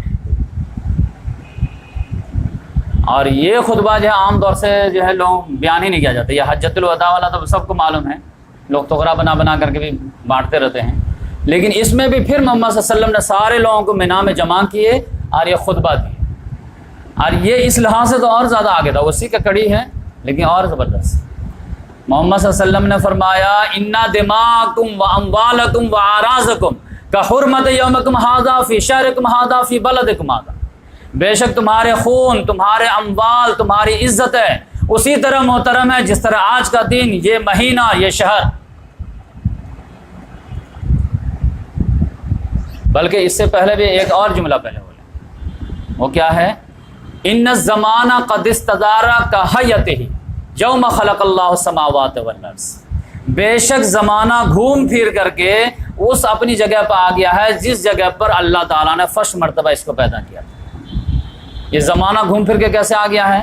یہ لوگ مکے والے کیا کرتے تھے، 4 مہینہ جو ہے اشر حرم ہے جس میں لڑائی جھگڑا منع ہے، 3 جو ہیں وہ کیا ہیں، ایک ساتھ ہیں ذی قعدہ، ذی الحجہ، محرم، اور ایک ہے رجب۔ تو اس میں وہ لوگ کیا کرتے تھے، اب جیسے رجب میں لڑائی منع ہے، آپ نے ربیع الاول کے آخر میں جنگ چھیڑ دیے، 25 تاریخ کو چھیڑ دیے، اب دشمن کو آپ کھدیڑ رہے ہیں، اب آپ کو لگ رہا کہ ہم ون ون سچویشن ہے ہماری، ہم جو 10 دن میں پورا علاقہ صاف کر دیں گے، لیکن پتہ چلا رجب کا چاند نکل آیا، تب آپ کو تب 1 مہینہ رکنا پڑے گا، 1 مہینہ رکیں گے تو پھر جو ہے دشمن آرگنائز ہو جائے گا 1 مہینہ میں۔ تو قریش والے کو جب ایسا موقع ملتا تھا تو وہ کیا کرتے تھے، کہتے تھے اس سال جو ہے اشر حرم جو ہے نا شعبان میں رہے گا، رجب میں جاری رکھو لڑائی، تب اس طرح اپنے آگے بڑھا دیے۔ پھر دوسرے قریش کے قبیلے کو جو ہے دیکھا کہ ارے شعبان میں ہمارا فضلہ، اس نے جو ہے رمضان کر دیا، شوال کر دیا، آگے بڑھا دیا۔ تو ہر آدمی اپنی مرضی سے جو ہے فٹ کر دیتا تھا، یعنی 4 مہینہ تو اشر حرم کو گزارتے تھے، لیکن وہ اسپیسیفک نہیں گزارتے تھے جو اللہ تعالیٰ نے بولا تھا، بس کاؤنٹ پوری کر لو، جیسے ہمارے یہاں نا رکعت پوری کر لو، چاہے نماز کے جنازہ نکل جائے، خوشو خضو رہے نہ رہے، بس ہو جانا، روزہ ہو جانا چاہے کیرم ہی کھیل کر کے دن نہ گزارا۔ تو اسی طرح وہ 4 مہینہ تو گزار لیتے تھے، لیکن اسپیسیفک نہیں، وہ الٹپ کر دیتے تھے۔ تب یہ آگے بڑھاتے بڑھاتے بڑھاتے جو ہے رجب اپنی جگہ پہ آ گیا تھا۔ تو اللہ تعالیٰ نے کہا دیکھو کہ اب میرے حساب سے اسی کا ویٹ کر رہے تھے جو محمد صلی اللہ علیہ وسلم 8-9 میں نہیں، کہ بنا ڈسٹرب کے جب آ ہی رہا 2 سال کے بعد تو کیا فرق پڑتا ہے۔ جیسے آپ دیکھیں نا، حتیم کو بھی محمد صلی اللہ علیہ وسلم جو ہے خانہ کعبہ میں لینا چاہتے تھے، لیکن چونکہ نئے لوگ مسلمان ہوئے تھے تو کہیں جو ہے وہ لوگ جذباتی نہ ہو جائیں، تو محمد صلی اللہ علیہ وسلم نے اس کو ٹچ نہیں کیا۔ تو اسی لحاظ سے جو تو محمد صلی اللہ علیہ وسلم نے فرمایا ان الزمان قد استدار کہیت یوم خلق اللہ السماوات والارض، بے شک زمانہ گھما پھر کر کے چکر لگا کر وہیں پہ فٹ ہو گیا ہے جہاں پہ اللہ تعالیٰ نے جو ہے جس روز زمین آسمان کو پیدا کیا تھا وہاں پہ۔ پھر محمد صلی اللہ علیہ وسلم اس چیز کو انڈورس کیا، السنۃ 12 شہرن، کہ سال جو ہے وہ تو 12 ہی مہینے، یہ قرآن میں بھی اور یہ حدیث میں بھی آیا۔ پھر محمد صلی اللہ علیہ وسلم فیہا 4 حرم، اور اس میں 4 مہینے جو ہیں وہ اشر حرم کے ہیں، 3 جو ہیں وہ کیا ہیں ثلاثۃ متواصلات، 3 جو ہیں وہ لگاتار ہیں، ذی قعدہ، ذی الحجہ، محرم، اور ایک جو ہے وہ رجب بین الجمادی و شعبان اور جمادی الاخری کے بیچ میں ہیں۔ اس کے بعد محمد صلی اللہ علیہ وسلم نے یہ خطبہ دیا جو میں بتایا تھا کہ انا دماءکم و اموالکم و اعراضکم کحرمت یومکم ھذا فی شہرکم ھذا فی بلدکم ھذا، بے شک تمہارے خون، تمہارے مال، تمہاری عزت ہے ایک دوسرے پر ایسے ہی محترم ہے جیسے آج کا دن، آج کا مہینہ اور آج کے جو ہے جگہ۔ پھر محمد صلی اللہ علیہ وسلم نے فرمایا کہ بات سمجھ میں آئی یا نہیں آئی، سینسٹیوٹی سمجھ میں آئے کہ نہیں، تو ایک اور اسٹائل، دوسرا اسٹائل اپنا بولے ایو شہر ھذا، یہ کون سا مہینہ ہے؟ تو صحابہ کرام کا عام اسٹائل تھا آؤٹ آف رسپیکٹ کہ محمد صلی اللہ علیہ وسلم کے سامنے زبان زیادہ نہیں کھولتے، پتہ نہیں غلطی ہو جائے ہم، اب محمد صلی اللہ علیہ وسلم جواب آئے گا تو اور پیور آئے گا۔ تو عام اسٹائل کیا ہوتا تھا، جب بھی سوال کرے تو اللہ و رسول عالم، یہ جو ہے ادب کا سب سے بہترین اسٹائل۔ تو آپ جانتے تھے ذی الحجہ مہینہ ہے، تو صحابہ کرام کے جب یہ اتنا آسان سوال کیوں کریں گے، کچھ نہ کچھ ہے مسئلہ تبھی پوچھ رہے ہیں، تو کون لکھ سے لے ایو شہر ھذا، یہ کون سا مہینہ؟ تو سب نے کہا اللہ و رسول عالم، مجھے معلوم۔ تو محمد صلی اللہ علیہ وسلم خاموش رہے، بالکل سناٹا چھا گیا، یہاں تک صحابہ کرام کہتے ہیں کہ ظننا انہ سیسمیہ بغیر اسم، ہم لوگ کو لگا کہ لگتا ہے کہ محمد صلی اللہ علیہ وسلم اس ذی الحجہ کا نام چینج کر کے کوئی اور نام رکھے، اسی لیے پوچھ رہے ہیں۔ تو پھر بولے کہ الیس ذی الحجہ، کیا یہ ذی الحجہ نہیں ہے؟ بلا یا رسول اللہ، لیکن اتنا آسان سوال کیوں پوچھیں گے آپ؟ میں آپ سے پوچھوں 2 کتنا ہوتا ہے، کہہ رہے ہیں انجینئر کو تم 2 پوچھ رہے ہو، تو آپ نے 2 پوچھنے کا مطلب کہیں اور دماغ لگانے لگے گا، تو ایسے بولے کہ بلا یار یہ تو ذی الحجہ ہے، لیکن میں سمجھا کہ اتنا آسان سوال۔ پھر محمد صلی اللہ علیہ وسلم نے فرمایا فی ای بلد ھذا، یہ جگہ کون سی ہے؟ پھر صحابہ کرام نے کہا اللہ و رسول اللہ۔ پھر محمد صلی اللہ علیہ وسلم خاموش رہے، سارا سناٹا ایک دم چھایا ہوا ہے، 1 لاکھ سے۔ پھر محمد صلی اللہ علیہ وسلم پھر کہتے کہ مجھے گمان ہوا ظننا انہ سیسمیہ بغیر اسم ھذا، محمد صلی اللہ علیہ وسلم نے فرمایا الیس البلد، بلد امین نہیں ہے کیا یہ؟ کہا بلا یا رسول اللہ۔ پھر تیسرا سوال فی ای یوم ھذا، آج دن کون سا ہے؟ پھر صحابہ کرام نے کہا کہ اللہ و رسول عالم۔ پھر سب لوگ سناٹا چھا گیا، حتی ظننا انہ سیسمیہ بغیر اسم ھذا، یہاں تک لگا کہ پھر اس کا نام کوئی چینج کریں گے۔ محمد صلی اللہ علیہ وسلم نے فرمایا الیس یوم النحر، تو دیکھیے یوم النحر آ گیا نا، یوم حج اکبر۔ حج اکبر کا دن جو ہے وہ یوم النحر ہے، اصل حج کا دن جو ہے وہ عرفہ ہے۔ یہی بات سمجھ گئی، اسی لیے کہا گیا تھا نا برات من اللہ و رسول الناس یوم، برات من اللہ و رسول الذین عاہدتم من المشرکین فسیحوا فی الارض اربعۃ اشہر واعلموا انکم غیر معجز اللہ وان اللہ مخزی الکافرین واذان من اللہ و رسول الناس یوم الحج الاکبر۔ اس کا اعلان کب ہوگا؟ حج اکبر کے دن۔ علی رضی اللہ کا اعلان کب کیے تھے؟ یوم النحر کے دن۔ تو یوم النحر جو حج اکبر، بگیسٹ حج تو اسی روز ہوتا ہے، موسٹ ایکٹیویٹیز تو اسی روز پرفارم ہوتے ہیں۔ وہ تو اصل حج جو وقوف عرفہ کو کہا گیا، وہ تو سمجھے کہ قریش کے دماغ کا علاج کیا گیا کہ وہ لوگ جو جانا پسند نہیں کرتے، یہاں نہیں آؤ گے تو آپ حج ہی نہیں قبول کرتے۔ تو رکن اعظم جو ہے وہ تو وقوف عرفہ ہے، لیکن اصل ایکٹیویٹیز تو پرفارم یہی 10ویں دن ہوتی ہیں۔ تو محمد صلی اللہ علیہ وسلم نے فرمایا کہ یہ یوم النحر نہیں ہے کیا؟ کہاں کیوں نہیں ہے؟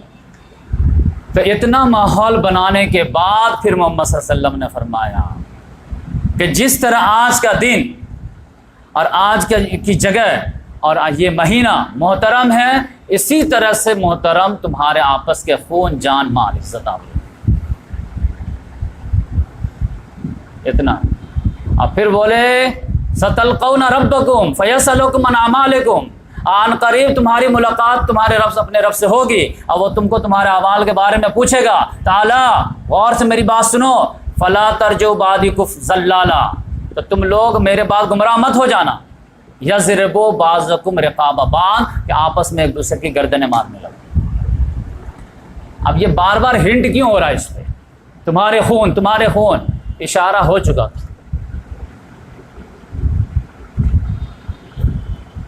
غیب سے اشارہ ہو چکا تھا کہ آپ کی امت جو ہے شرک میں تو ملوث نہیں ہوگی، لیکن مال جو ہے ان کے لیے فتنہ بن جائے۔ بار بار محمد صلی اللہ علیہ وسلم جاتے جاتے ہر موقع پہ یاد دلاتے رہے حجۃ الوداع کے بعد کہ لکل امت فتنہ و فتنہ امتی المال، ہر امت کے لیے ایک اسپیشل فتنہ، ہماری امت کا فتنہ جو مال بنے گا۔ یہی دیکھیے پورا بیڑا غرق جو ہوا ہے یہ مال کے چکر میں ہوا۔ نہیں تو میں بعد میں کبھی اس پہ پھر محرم پہ دوں گا خطبہ۔ پھر محمد صلی اللہ علیہ وسلم نے فرمایا الا هل بلغت، کیا میں پہنچا دیا کہ نہیں پہنچا دیا؟ تو سب نے کہا بلا یا رسول اللہ، پہنچا دی۔ میں تو باریک بات بھی پہنچا دیا کہ نہیں پہنچا دیا؟ ہاں آپ نے پہنچا دیا۔ تو پھر محمد صلی اللہ علیہ وسلم نے فرمایا فَلْيُبَلِّغُ الشَّاهِدُ الْغَائِبُ، تو جو یہاں پہ موجود ہے وہ پہنچا اسے جو یہاں پہ موجود ہے۔ اب یہ کہاں یوم النحر کا خطبہ ہے، یہ حج عرفہ میں یہ جملہ نہیں ہے، لیکن یہ بھی جملہ فیمس ہے، لیکن لوگ تلاشتے نہیں کہاں پہ۔ پھر محمد صلی اللہ علیہ وسلم نے فرمایا رب مبلغ عوا من سامع، بسا اوقات جس کو بات پہنچائی جاتی ہے وہ زیادہ یاد رکھنے والا ہوتا ہے اس سے جو سن رہا ہوتا ہے۔ تو تمہارا کام ہے پہنچا دو، ڈیلیور کر دو، اور یہ ہوا بھی۔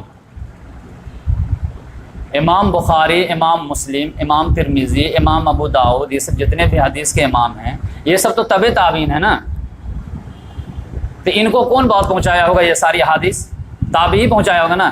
جس تابعی نے یہ حدیث پہنچا دی ہوگی تو وہ تو ایک امام بخاری کو پہنچا دیے، اب اس امام بخاری نے یہ کروڑوں لوگوں کو پہنچا رہے کہ نہیں آج؟ تو یہ حدیث کی بات ہوگی کہ نہیں؟ آج جتنے بھی نوجوان حدیث اخذ کر رہے ہیں کہاں سے؟ بخاری سے، مسلم سے، ان سے، ان سے، تو انہوں نے اس کو جمع کیا، ایک سسٹیٹک انداز میں کتاب بنا دیے، اب ہزاروں لوگ اس سے فیض کر رہے ہیں۔ اب ان کے ٹیچر نے جو پہنچایا ہوگا تو وہ تو ایک اسٹوڈنٹ کو پہنچا دے ہوگے، لیکن انہوں نے کروڑوں لوگوں کو پہنچا دیا، قیامت تک پہنچتے رہے گا۔ آج کے بھی دور میں آپ لے لیجیے ذاکر نائک کو تو کوئی عالم بتایا ہی ہوگا نا، کوئی پڑھایا ہی ہوگا نا، دین کی بات، اسلام کے مطلب کیا ہے بتایا ہی ہوگا نا۔ ہو سکتا ہے کہ وہ عالم جو بتایا ہوگا وہ کئی گنا ان سے زیادہ علم رکھتا ہوں، لیکن ذاکر نائک نے جتنا پہنچانے کا رول ادا کیا ہے وہ تو بڑے بڑے عالم نہیں کر سکتے نا۔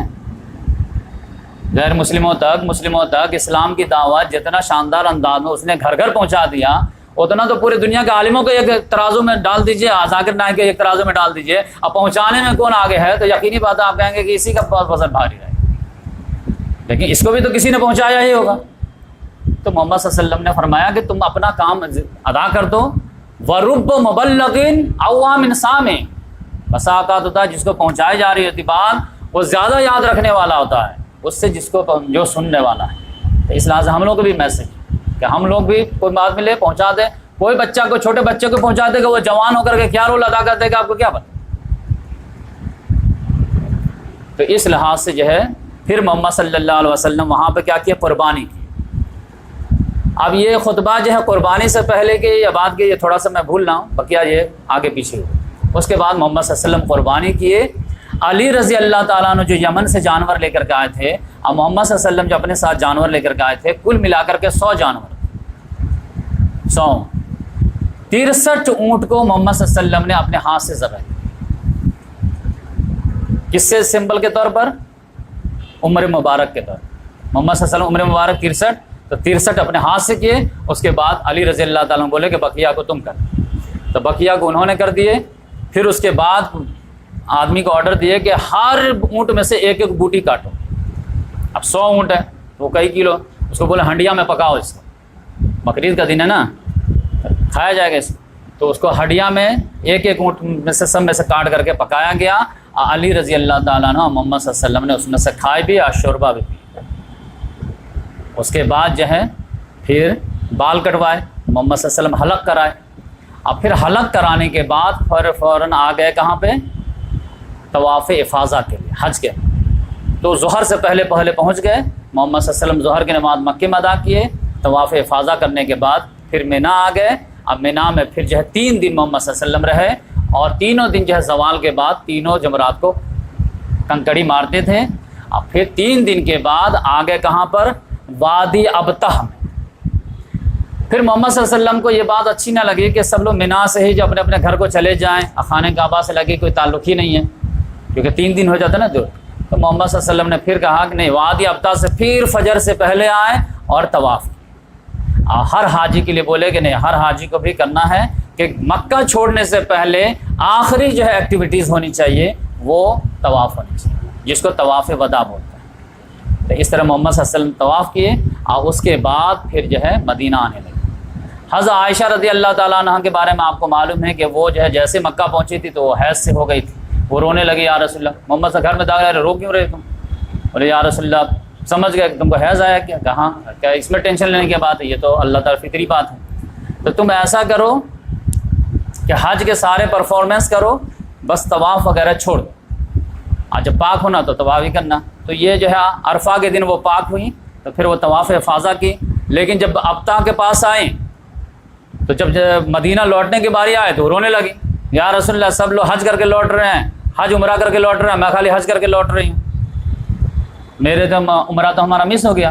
تو محمد صلی اللہ علیہ وسلم نے کہا اچھا ٹھیک ہے، تو ان کے بھائی کو بلائے، عبد الرحمن بن عبد بکر، بولے ان کو تنعیم لے جاؤ، اور تنعیم سے ان کو احرام باندھ کر کے لے کر کے آؤ، اور پھر یہ عمرہ کر کے جب تک ہم لوگ ویٹ کرتے ہیں اور پھر آ جائیں گے۔ تو اس طرح سے ان کا بھی، اور یہی حج کے درمیان میں بھی جیسے ہی جو ہے مدینہ سے نکلے تھے تو ابو بکر صدیق رضی اللہ تعالیٰ عنہ کو ایک بیٹا پیدا ہوا تھا، اسماء بنت امیس کو جو ہے بیٹا پیدا ہوا تھا، ان کا نام انہوں نے ذوالحلیفہ میں پیدا ہوا تھا، ان کا نام انہوں نے رکھا تھا محمد بن ابی بکر۔ تو وہ خبر بھیجوائے کہ اب میں کیا کروں، میں تو نفاس کی حالت میں۔ محمد صلی اللہ علیہ وسلم نے کہا کوئی بات نہیں، غسل کر لو اور احرام کا لنگوٹ باندھ دو اور چلو، اور پھر بعد میں ہم بتائیں۔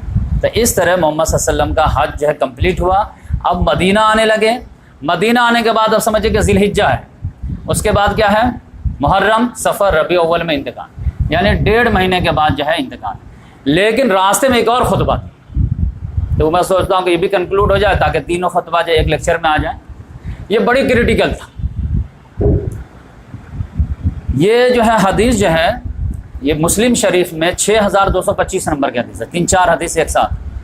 3 ساتھی تھے، وہ آئے، زید بن ارقم رضی اللہ تعالیٰ، یزید بن حیان، حسین بن سمرہ اور عمر بن مسلم، یہ 3 لڑکے تھے جو آج زید بن ارقم کے پاس بیٹھے۔ یہ بہت بوڑھے ہو گئے، بولے کہ دیکھیے آپ تو بہت لکی ہیں، آپ نے خیر کثیر پایا ہے، محمد صلی اللہ علیہ وسلم کے دیدار کیے ہیں، ان کے پیچھے نماز پڑھے ہیں، ان کے ساتھ جو غزوہ کیے ہیں ان کی احادیث سنے ہیں آپ تو بڑی لگتی ہیں، تو کچھ شیئر کیجیے ہم لوگوں کو بھی۔ بولے بیٹا میں تو بہت زیادہ بوڑھا ہو گیا ہوں، بہت ساری باتیں یاد ہے، بہت ساری باتیں بھول گیا ہوں، تو جو بتا دو اس کو غنیمت سمجھو، جو بھول جاؤں تو اس کو ہم کو جب تنگ مت کرنا۔ ہاں ایک بات ہے جو مجھے یاد ہے وہ میں تم کو شیئر کر دیتا ہوں۔ بولے ہاں سنائیے۔ تو پھر محمد صلی اللہ علیہ وسلم نے فرمایا کہ جب ہم لوگ حج سے لوٹ رہے تھے تو ایک پانی کے جو ہے پڑاؤ کی جگہ، اس کا نام تھا خم، خم نامی پانی کی جگہ پہ، چاہے گاؤں کا نام پانی کی وجہ سے یا کنویں کا نام خم، خم کی جگہ پہ محمد صلی اللہ علیہ وسلم نے ہم لوگوں کو ایک خطبہ دیا۔ اب بڑی بلیغ خطبہ دیا۔ پہلے تو جو ہے اللہ تعالیٰ کے حمد بیان کیے، جیسے ہم لوگ کہتے ہیں الحمدللہ نحمدہ و نستعینہ و نستغفرہ و نؤمن بہ، پھر تمہید بیان کیے، پھر اس کے بعد جو ہے بولے یا ایھا الناس، آخر میں جو بات کہنے کی تھی ماحول بنانے کے بعد، اے لوگو انا بشر مثلکم، میں بھی تمہارے طرح ایک انسان ہوں، یوشک ان یاتی رسول ربی، امید ہے کہ میرے رب کا میسنجر یعنی موت کا فرشتہ میرے پاس آئے، افاجیبو، اب میں اس کو لبیک کہتا، یعنی ہر رسول کو موت سے پہلے اللہ تعالیٰ آپشن دیتا ہے کہ چاہیں تو ابھی انتقال کر جائیں، چاہیں تو مؤخر کر دیا جائے، تو میں جو ہے لبیک کہہ دوں گا۔ تو میں تو جا رہا ہوں، فرشتہ جیسے آئے گا میں ایکسیپٹ کر لوں گا، لیکن میں تمہارے درمیان دو بھاری چیزیں چھوڑے جا رہا ہوں، ترکت فیکم ثقلین، وہ دو بھاری چیز کیا ہے جس سے تم کو ٹینشن نہیں ہونا چاہیے، یہ دو کے ساتھ رہو گے تو کبھی گمراہ نہیں ہوگا۔ وہ کیا ہے؟ اولہما کتاب اللہ، اول نمبر پہ کیا ہے؟ اللہ کی کتاب، فیہ الہدی والنور، اس میں ہدایت ہے، نور ہے۔ اور پھر وہ کہتے ہیں کہ وہ اتنا زیادہ، زید بن ارقم کہتے ہیں کہ محمد صلی اللہ علیہ وسلم اتنا ترغیب دینے لگے، اللہ کی کتاب، اللہ کی کتاب، اس میں ہدایت ہے، اس میں نور ہے، جس کو پکڑے گا وہ ہدایت پہ ہوگا، جس کو چھوڑ دے گا گمراہ ہو جائے گا، اللہ کی کتاب، اللہ کی کتاب، اتنا کہتے رہے، اتنا کہتے رہے کہ ہم لوگ جو ہے ایک دم سناٹے میں۔ پھر کہ دوسری چیز وَأَهْلُ بَيْتِي، اور میں دوسری چیز جو بھاری چیز ہے وہ میں اپنی اہل بیت کو چھوڑ جائے۔ اور پھر بولے 3 مرتبہ وَذَكِّرُكُمُ اللَّهُ فِي أَهْلِ بَيْتِي وَذَكِّرُكُمُ اللَّهُ فِي أَهْلِ بَيْتِي وَذَكِّرُكُمُ اللَّهُ فِي أَهْلِ بَيْتِي، میں اپنے اہل بیت کے بارے میں تم کو اللہ کا خوف دلاتا ہوں، میں اپنے اہل بیت کے بارے میں تمہیں اللہ کا خوف دلاتا ہوں، میں اپنے اہل بیت کے بارے میں تمہیں اللہ کا خوف دلاتا ہوں۔ لیکن امت خوف نہیں کھائے، 50 سال کے اندر اندر ذبح کر کے رکھتے، درود پڑھنے کے ساتھ ساتھ۔ اس سے زیادہ جو آئرنی آف فیتھ نہیں ہو سکتا۔ کسی نبی کو امت نے اپنے اس کے خاندان والوں کو ذبح نہیں کیا سوائے اس میں۔ بتائیے، اور جرم والا جرم یہ ہے کہ یہ حدیث ہم لوگوں کو سننے تک نہیں کوئی دیتا ہے۔ یہ حدیث کبھی سنیں؟ کبھی بھی آپ سنیں گے کہ 2 چیزیں بھاری چیزیں چھوڑے جا رہا ہوں، کتاب اللہ و سنت، جب یہ 2 بھاری چیزیں یہ تھی۔ اب کس لیے؟ فرقہ پرستی کی وجہ سے۔ کتنے آ رہے ہیں 2 چیز محمد صلی اللہ علیہ وسلم دے گئے، ایک فرقہ نے قرآن کو پکڑ لیا، دوسرے فرقہ نے اہل بیت کو پکڑ لیا، ہے کہ نہیں؟ اب آپ بتائیے کہ اہل بیت جو ہے ہماری حیثیت ہے کہ نہیں؟ یہ تو کوئی بدقسمت اہل سنت کا نوجوان ہوگا جو اپنے آپ کو اہل بیت سے محروم کر لے۔ اگر کوئی عیسیٰ علیہ السلام کو اگر خدا بنانے کی کوشش کرے تو اس کی بے وقوفی ہے نا، اس کی وجہ سے میں عیسیٰ علیہ السلام سے اپنے آپ کو محروم کر لوں؟ عیسیٰ علیہ السلام کا نام لیں گے کہ نہیں؟ ان کے گن گائیں گے کہ نہیں؟ ان کی اچھائی بیان کریں گے کہ نہیں؟ نہیں، اچھائی بیان کرو گے تو عیسائیوں کے فیور ہو جائے گی۔ کیسے فیور ہو جائے گی؟ اس کے نقش قدم پہ ہی نہیں۔ تو اسی طرح اہل بیت کو اپنانے سے آپ شیعہ نہیں ہو جائیں گے، آپ متبع سنت ہوں گے۔ میں کہتا ہوں جعفر صادق سے بڑا جو ہے دیندار کون ہو سکتا ہے؟ محمد بن باقر سے زیادہ جانکار کون ہو سکتا ہے؟ ہم لوگوں کو ایک مسئلہ ان کا نہیں معلوم ہے، بتائیے، جبکہ وہ امام ابو حنیفہ کا استاد ہے، امام شافعی ان کے زمانے میں پیدا تک نہیں ہوئے، اتنی بڑی اسٹ سے امت کو محروم کر دیا گیا صرف فرقہ پرستی کے لانے سے۔ اور آج میں کہتا ہوں کہ جو نوجوان اتحاد کی بات کرتا ہے کہ شیعہ یہ اس میں جو ہے بریلی، دیوبندی، اہل حدیث، جماعت اسلامی میں سب میں اتحاد ہو جائے، تو بھائی ویژن تھوڑا بڑا رکھو نا۔ تم نیرو مائنڈ کیوں ہو جاتے ہو کہ دیوبندی بریلی اہل حدیث جماعت اسلامی میں اتحاد ہو جائے؟ میں کہتا ہوں پانچواں بھی ایڈ کر لو نا، کہ جب دعا ہی کرنا ہے، آرزو ہی کرنے ہیں، تو کہو کہ اللہ تعالیٰ دیوبندی بریلی اہل حدیث جماعت اسلامی شیعہ سب میں اتحاد ہو جائے، اتفاق ہو جائے، سب سیدھے راستے پہ آ جائے۔ اور جو بھی اگر یہ خواہش رکھتا ہے تو اس کے لیے میوچول پوائنٹ کیا ہو سکتا ہے؟ اس حدیث سے بڑی چیز کیا ہو سکتی ہے؟ آپ اہل بیت کی محبت لے کر کے شیعہ کے نوجوان کے پاس جائیے، نہ آپ کی قرآن کی بات سنیں تو پھر بتائیے۔ لیکن جب آپ اہل بیت کو کچل کر کے جائیں گے کہ نہیں اس کا ہم نام ہی نہیں لیں گے، اس کے حدیثی بیان نہیں کریں گے، تو کہے گا تمہارے جیسا مکار آدمی تو میں دیکھا ہی نہیں۔ مطلب کہ حدیث خالی پرچار کرتے ہو اور جہاں ہمارے اہل بیت کے فضائل آتی ہے تو ڈنڈی مارتے ہو۔ تم کو اہل بیت سے کیا دشمنی؟ یہ میں جھیلا ہوں۔ اجوا مسجد میں ایک خطبہ دیا تھا اہل بیت کی محبت پہ، کسی کچھ نہیں کہا تھا، لیکن اکثر لوگ مجھ سے ناراض ہو گئے۔ اور آپ بھی پریکٹیکل، آپ خطبہ دیکھ کے دیکھیے، یہ حالت بنا دی گئی ہے۔ اہل بیت کے جو فضائل آپ نے بیان کر سکتے، آپ کہتے ہیں ہم ہی حق پہ ہیں۔ بھائی یہ کون سا حق ہے جس سے اہل بیت سے جو ہے لوگوں کو چڑ ہو جائے؟ ہم یہ نہیں کہتے کہ آپ یزید کی برائی کیجیے، نہیں کیجیے، اہل بیت کی محبت تو پرچار کیجیے۔ اسی غدیر خون میں محمد صلی اللہ علیہ وسلم ہاتھ پکڑا علی رضی اللہ تعالیٰ عنہ، اب بولے من کنت مولاہ فہذا علی جن مولا، جس کا جگری دوست میں ہوں اس کا جگری دوست یہ علی بھی۔ اب بتائیے، اب مولا مانے تو لوگ پہلے ہی کہتے یہ شرک ہے، مولا مانے جگری دوست، انت مولانا، یہ مولانا کو بھی کہتے رہتے، وہ شرک والا نہیں، ورنہ محمد صلی اللہ علیہ وسلم کو معلوم نہیں تھا من کنت مولا فہذا، یہ صحیح حدیث۔ تو اس لحاظ سے میں کہتا ہوں یہ غدیر خم کی حدیث ہے، وہ جو ہے کہ جس میں قرآن اور حدیث آئی ہے نا، وہ تینوں کا آپریشن کر کے میں بتا دوں۔ ایک حدیث میں آیا ہے کہ امرین، میں دو بھاری چیز چھوڑ کے جا رہا ہوں، اور ایک میں ہے کہ دو امرین، دو حکم چھوڑ کے جا رہا ہوں، یہ مسلم شریف میں ہے کہ میں ایک چیز چھوڑ کے جا رہا ہوں۔ بات سمجھ میں آئے؟ تو ثقلین والی جو ہے وہ ہے کتاب اللہ اور اہل بیت، یہ دو۔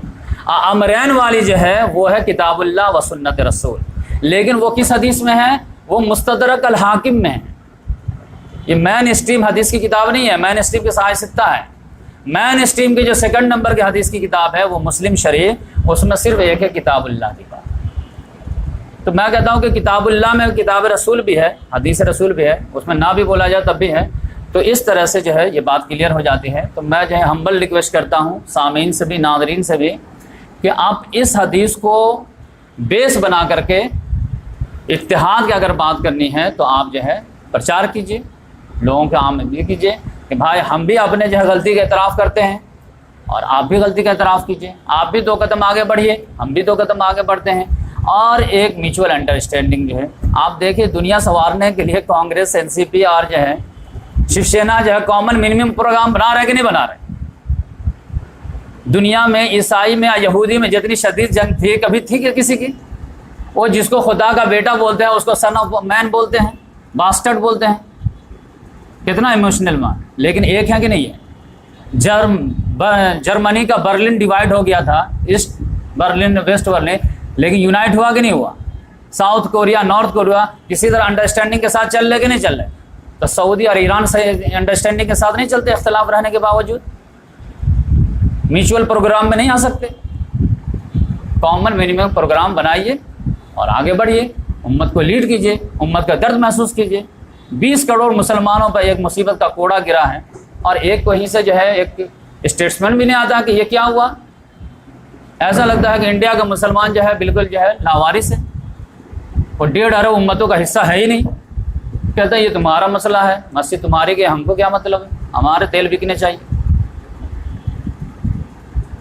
تو یہ خدا کے یہاں کیا جواب ہے؟ بھائی اقلیت میں مسلمان جہاں بھی ہے اس کا محافظ کون؟ تو اس لحاظ سے اللہ تعالیٰ سے دعا ہے کہ اللہ تبارک و تعالیٰ ہم تمام کو محمد صلی اللہ علیہ وسلم کے جو تینوں خطبے آئے ہیں ان میں جتنی بھی قیمتی باتیں ہیں اس پر عمل کرنے کی توفیق عطا فرمائے، جتنی بھی اچھائی ہیں ان کو آگے لے کر کے جو ہے پہنچانے کی توفیق عطا فرمائے، اور جو بھی ہم سے جو ہے سمجھنے میں بولنے میں غلطیاں ہوں گے اللہ تعالیٰ سے درگزر فرمائے۔ سبحان اللہ بحمدہ، سبحانک اللہم ونشہد ان لا الہ الا انت ونستغفرک ونتوب الیک۔ جزاک اللہ۔